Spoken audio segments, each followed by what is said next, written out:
जादुई ढोल। पश्चिम भारत के एक छोटे से राज्य में धर्मराज नामक एक बुद्धिमान और न्यायप्रिय राजा रहता था। उसकी प्रजा के मन में उसके लिए बहुत श्रद्धा और आदर था। राजा धर्मराज बहुत लंबा, ऊंचा और रूपवान था। उसके सिर के बाल काले और घने थे, जिन्हें उसका खास कोई भोलू ही काटता था। भोलू यह काम कई वर्षों से कर रहा था और अपने शाही हज्जाम होने का उसे बहुत गर्व था। पर भोलू को एक बात का बहुत ध्यान रखना पड़ता था।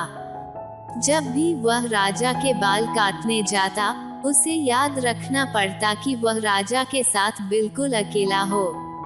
उस समय किसी का भी शाही कमरे में आना सख्त मना था।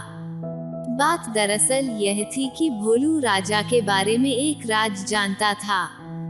राजा के सिर के दोनों तरफ दो छोटे छोटे सींग उग रहे हैं। यह बात सिर्फ राजा और उसका नाई जानते थे। जब भोलू ने पहली बार यह नजारा देखा तो वह भौचक्का रह गया। लेकिन उसने राजा से वादा किया कि इस बात का जिक्र वह कभी किसी से नहीं करेगा। महाराज, आप निश्चिंत रहें, भोलू राजा से बोला। आपका यह राज मेरे पास सुरक्षित है। किसी और को इस बात की कानों कान भी खबर नहीं होने पाएगी। ऐसा सुनकर राजा धर्मराज ने राहत महसूस की। उसे डर था कि अगर लोगों को इस बात की जानकारी हो गई तो राज्य भर में उसकी खिल्ली उड़ेगी। हो सकता है लोग उसका आदर करना बंद कर दे या फिर नए राजा की ही मांग करने लगें। इसलिए भोलू के वादे के बावजूद राजा ने उसे सख्त हिदायत देते हुए कहा, भोलू, अगर तुमने अपना मुंह खोला तो जान लो, सजा तो मिलेगी ही, देश निकला भी मिलेगा। भोलू हज्जाम की डर के मारे घिघी बंध गई। उसने कानों को हाथ लगाया और अपना मुंह बंद रखने की कसम खाई। कई वर्ष बीत गए। भोलू को अपना वादा याद रहा। उसकी स्वामी भक्ति से प्रसन्न राजा यदा कदा उसे अच्छे अच्छे उपहार भी देता रहता। पर समय बीतने के साथ साथ भोलू के सब्र का बांध भी टूटने लगा। उसके पेट में वह राज अब पचता नहीं था और वह चाहता था कि कोई तो ऐसा हो जिसे वह राजा के सींगों वाली बात बता सके।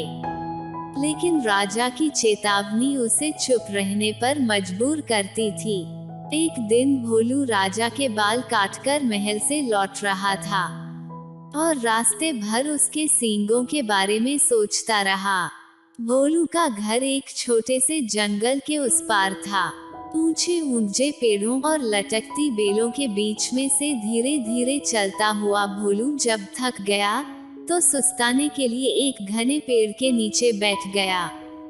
भोलू को रह रहकर सींग याद आ रहे थे। फिर यकायक वह उठकर खड़ा हो गया। वाह, जवाब नहीं मेरे दिमाग का, भोलू बोला और उस पेड़ को देखने लगा जिसके तले वह बैठा था। भाई, इस पेड़ को तो बता सकता हूँ न, राजा के उन अजीब सींगों के बारे में। अब यह रहस्य मेरे पेट में नहीं पचता। पेड़ तो बोल सकता नहीं और इस तरह किसी और को यह बात पता चलने का डर भी नहीं है। पेड़ के पास यह भेद हमेशा भेद रहेगा और